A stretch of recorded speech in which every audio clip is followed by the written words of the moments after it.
Hey everyone, Jeremy Bennett here. Let's look at how powerful your mind is. Let's compare your mind to the most sophisticated man-made device ever created, the computer.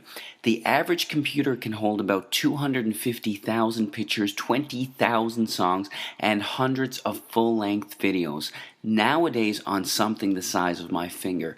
Crazy.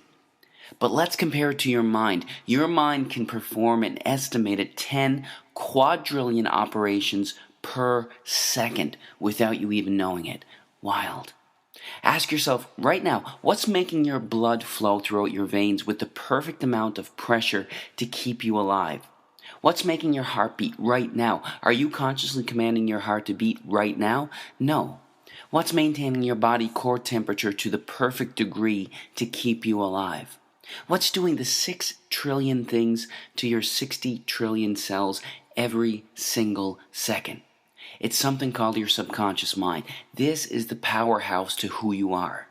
Your cat has it, even your puppy has it. But of all the things that your subconscious mind can do, it can't do one thing. And this thing can help you attract good things into your life or can absolutely demolish your health. What is that one thing it can't do? It can't distinguish between a real event and something you merely think about.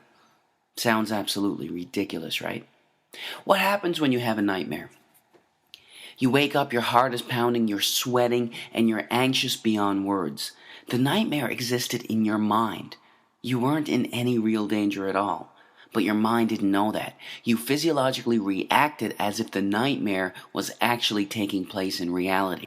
There was a study conducted where a doctor hooked up an elite athlete, a professional skier, to a device that measured the athlete's muscle fibers. He told the skier to merely think about skiing down a hill without moving a muscle. The act of thinking about skiing down the hill actually made the same muscle fibers that would have actually fired off if he were to be actually skiing fire off from thoughts. This has been demonstrated time after time with the placebo effect. Group A suffering from a particular illness gets prescribed a pharmaceutical FDA-approved drug specifically designed to treat that illness. Group B suffering from the same illness gets a sugar pill, thinking it's real medication. Both groups get cured. In fact, the New England Journal of Medicine published a study involving two groups suffering from the same degenerative knee disorder.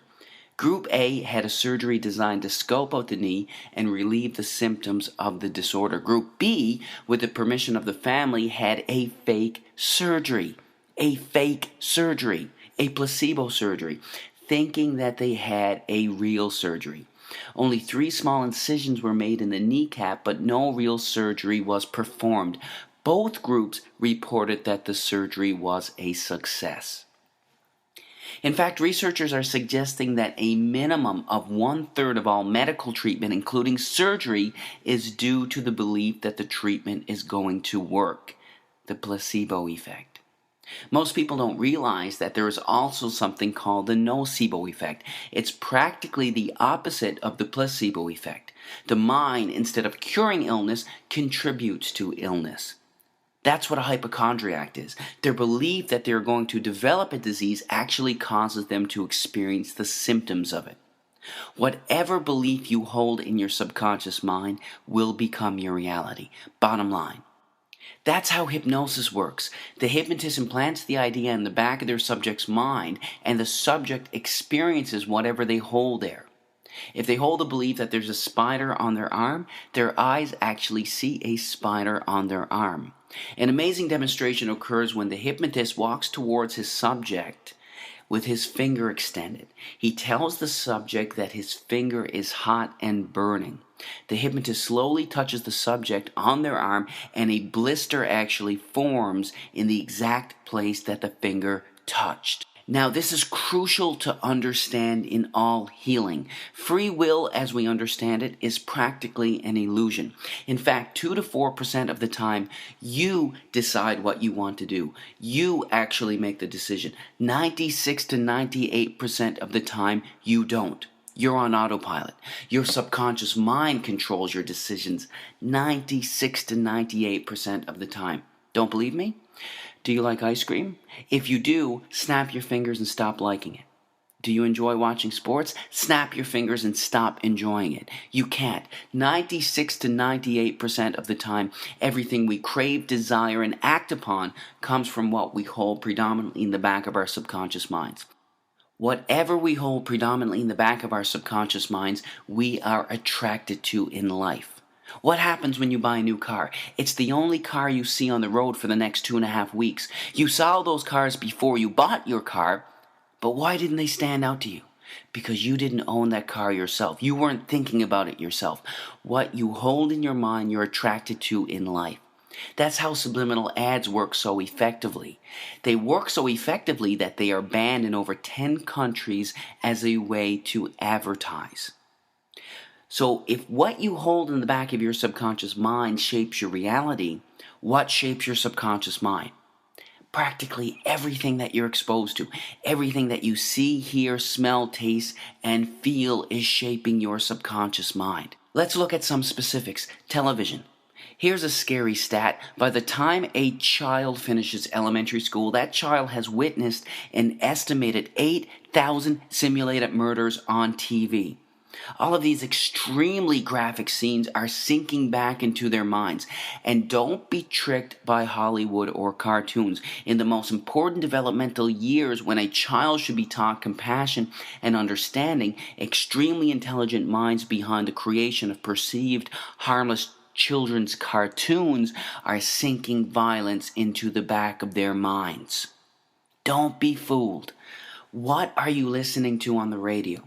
Every single word or thought you hold in your mind has a particular vibrational frequency. Negative words or intentions have slower vibrational frequencies, and positive words have higher vibrational frequencies.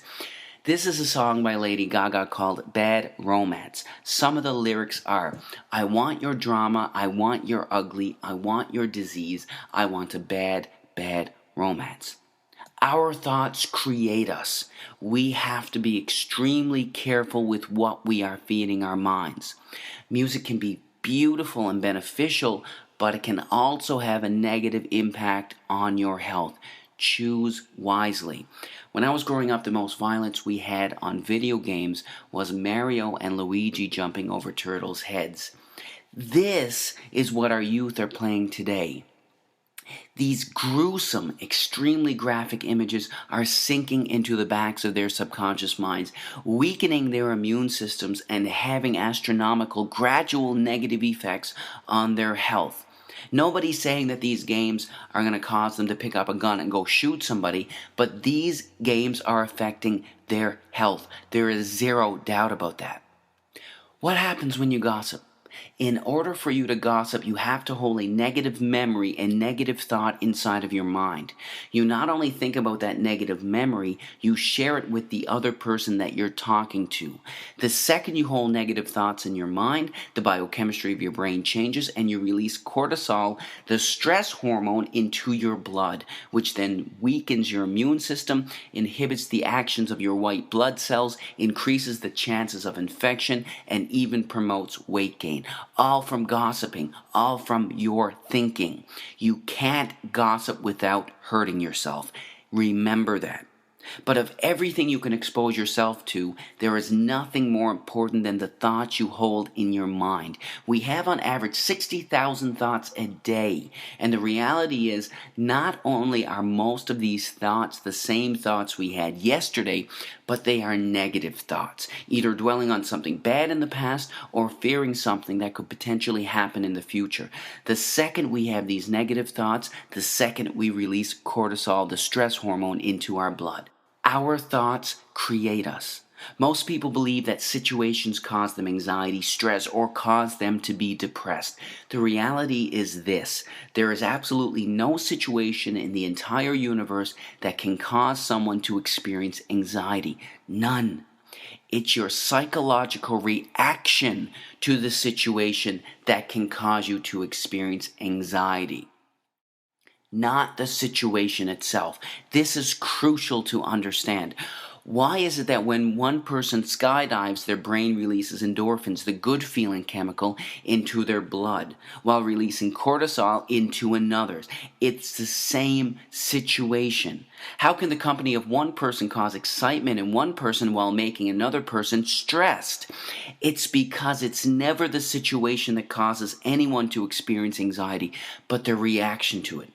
You create your anxiety, not a situation. When you truly fundamentally understand this truth, that's when you realize that you control your anxiety, not a situation. It's one of the most liberating feelings you can ever experience. If you create it, you can take it away. Your thoughts control your life. You are the creator of your everything. Choose your thoughts wisely. God bless.